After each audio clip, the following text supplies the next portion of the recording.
Colonel Shailendra, पहले तो एक क्विक रिएक्शन मैं आप लोगों से चाहूंगी, पहले आपसे कि ये जो स्थिति बनी हुई है ये क्या कह रही है?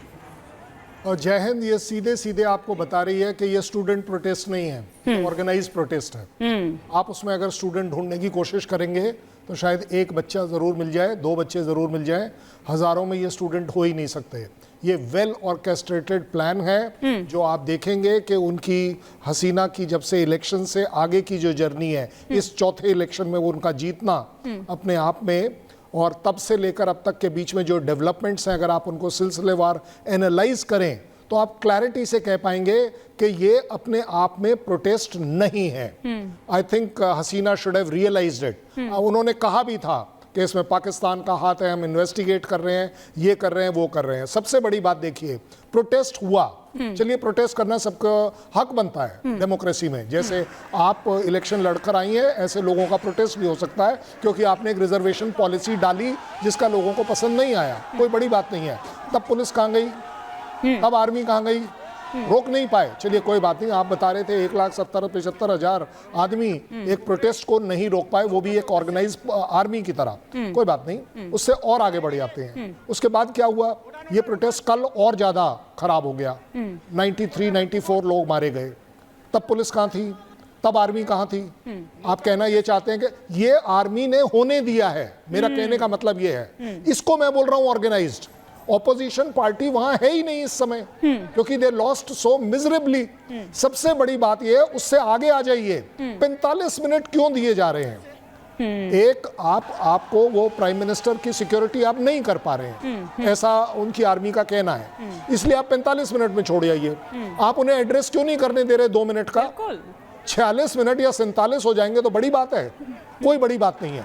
आप चाह ये रहे थे कि सिचुएशन एक ऐसे उबाल पर आए कि जहां सब कुछ अनकंट्रोलेबल दिखे और एक आपका मॉरल राइट बन जाए एज अ आर्मी, जो कि हमेशा रहता है। पाकिस्तान में भी यही देखते हैं कि आप अपनी एक सो कॉल्ड, हुआ तो ऐसा ही ना, जिस तरह से सेना चीफ, वो चीफ आते हैं, आर्मी चीफ आते हैं और वो बोलते हैं, मतलब एक लोकतांत्रिक अगर देश है, एक चुनी हुई सरकार है, एक आर्मी चीफ वहां पर आकर कह रहे हैं कि अब हम सरकार बनाएंगे, अब हम देखेंगे, हम जाएंगे राष्ट्रपति के पास। ये अधिकार है, ये राइट है उनके पास। ये बिल्कुल पाकिस्तान जैसा दिखा।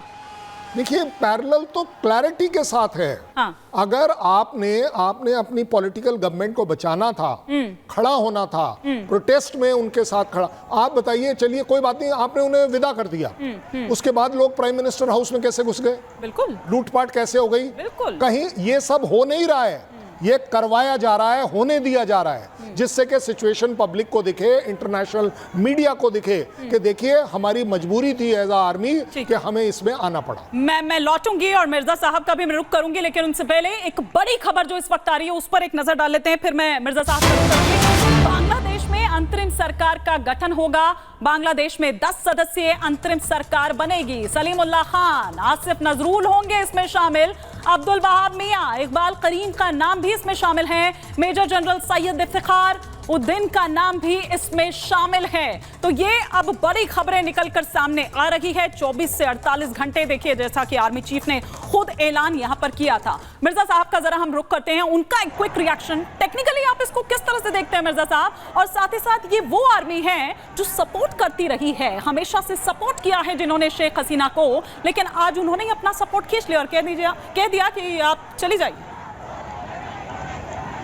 जी बहुत शुक्रिया। बात यह है कि इसमें तमाम वो मुझे नजर आ रही हैं इंडिकेशंस और इसके एविडेंसेस कि ये एक अमेरिकन बैक्ड कू है, और ये सारी मूवमेंट जो है, जिस तरह हमारे ऑनरेबल गेस्ट फरमा रहे थे, हाँ। ये पूरा प्रॉपरली प्लान्ड है। ये जो अमेरिका की थर्ड वर्ल्ड कंट्रीज के अंदर जो कू करने की या पॉपुलर गवर्नमेंट को गिराने की जो टेक्स्ट बुक है ना, ये उस टेक्स्ट बुक से इन्होंने ये लिया है पूरा, ये उसका नजर आ रहे हैं उसके हमें चीजें। अब देखिए बात यह है कि मई में शेख हसीना ने वार्न किया था कि अमेरिकन जो है वो म्यांमार और बांग्लादेश के बीच में कुछ इलाके जो है वो काट के यहाँ क्रिश्चियन स्टेट बनाना चाहते हैं। अमेरिकन डेस्परेट है बे ऑफ बंगाल में मिलिट्री बेस के लिए, और उन्होंने कहा कि मुझे ये वार्न किया गया है कि मतलब है ऑफर भी की गई है और वार्न भी किया गया है। ऑफर ये थी कि आप हमें यहाँ पे मिलिट्री बेस दें अमेरिकन को, तो आप इलेक्शन गारंटी आप जीतेंगी। वो तो वैसे भी जीत गई, 244 सीटें उन्होंने ली 300 में से।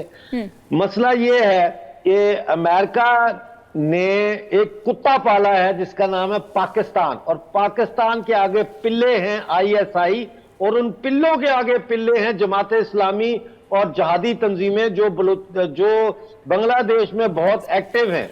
और आप अगर देखें तो ये पूरी मूवमेंट जो है ये जमात इस्लामी का जो ट्रेंड कैडर होता है उसने और जहादी तंजीमों के ट्रेंड कैडर ने चलाया। ये वायलेंस जितना भी हुआ है, ठीक है, प्रदर्शन हुए हैं, वो अपनी जगह बात ठीक है, लेकिन इसके अंदर रिलीजियस इस्लामिक एक्सट्रीमिस्ट जो है उसका फुटप्रिंट है। दूसरा जो ये कह रहे हैं हमारे ऑनरेबल गेस्ट के जी आर्मी ने अलाउ किया, बिल्कुल अलाउ किया। इसी तरह 1977 में कू हुआ था पाकिस्तान में, पेट्रो डॉलर इस्तेमाल हुए थे, रिलीजियस राइट को इकट्ठा करके भुट्टो की गवर्नमेंट को गिराया गया था।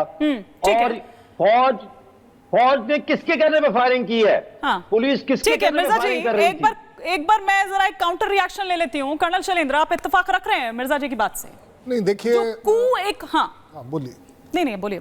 देखिए, जब हम होलिस्टिकली बात करेंगे तो यूएस एंगल आप जरूर ले सकते हैं, और उसका जो एविडेंस शायद आप नहीं दे पा रहे, मैं दे देता हूं। अभी तकरीबन 4 या 6 महीने पहले यूएस ने बांग्लादेश से सेंट मार्टिन आइलैंड की मांग करी थी एज अ नेवल बेस, जिस वजह से ये बड़ी क्लैरिटी से बोला जा रहा है कि उनका भी इसमें हाथ होगा। हाथ का मतलब क्या होता है? हाथ का मतलब यह होता है कि अगर एक सिचुएशन बद से बदतर जा रही है, आप उसे रोकने के लिए नहीं सपोर्ट कर रहे हैं, जो कि मैंने कहा आर्मी ने नहीं किया। ये सिचुएशन आपकी डे 1 पर कंट्रोल हो सकती थी। आप एज अ आर्मी जो आज बोल रहे हैं 45 मिनट में आप चले जाइए बाहर एक अपनी प्राइम मिनिस्टर को, ये तब भी कहा जा सकता था कि नहीं, आप इस रिजर्वेशन बिल को रोक लीजिए, उस पर आगे बात कर लेंगे बाद में। अभी ये अनरेस्ट जो है उसको फ्यूल अप मत होने दीजिए। मुझे लगता है कि जो सबसे बड़ी कमजोरी आई वो मुझे आज लग रहा है कि वो एक एम्बिशियस माइंड ऑफ आर्मी के तरफ से आई। आप देख रहे हैं ये जो इंटरिम गवर्नमेंट ये बनाएंगे भी, कौन सी है ये गवर्नमेंट, और कौन सी ऐसी गवर्नमेंट होती है जिसमें एक मेजर जनरल साहब पार्ट लेंगे, बिल्कुल पार्ट ऑफ आर्मी, और ये कंट्रोलर कौन होगा इसका? सबसे बड़ी बात, ये एक पपेट गवर्नमेंट होगी जो कि बांग्लादेश आर्मी चलाएगी। अब इसमें जो और अगर आप इंटरनेशनल फायदे घाटे गिन रहे हैं कि यूएस का घाटा ये था कि अगर शेख हसीना रहती तो उन्हें नेवल बेस नहीं मिलता। क्यों? क्योंकि ऐसा ब्लेम गेम किया जा सकता है कि चलिए जी इंडिया का इंटरेस्ट भी उसमें लुक आफ्टर हो जाता है। और इंटरेस्ट किसका हो सकता है हसीना जाने में? पाकिस्तान का क्यों हो सकता है? चाइना का क्यों हो सकता है? तब आप देखेंगे कि ओवरऑल एक सिचुएशन बनती है कि ये सारा कुछ होने दिया गया है। और जिस तरह से आपने कहा कि एक आर्मी चीफ का क्या काम, या जिस तरह से वो तमाम बातें यहां पर कर रहे हैं, तो देखिए इससे पहले भी हमने बांग्लादेश में देखा है, उसके इतिहास में हमने देखा है कि सेना का किस तरह से एक होल्ड रहा है। इससे पहले भी वो सरकारें बनवा चुकी है या खुद उसमें उसका किस तरह का दखल रहा है, ये देखा गया है। लेकिन एक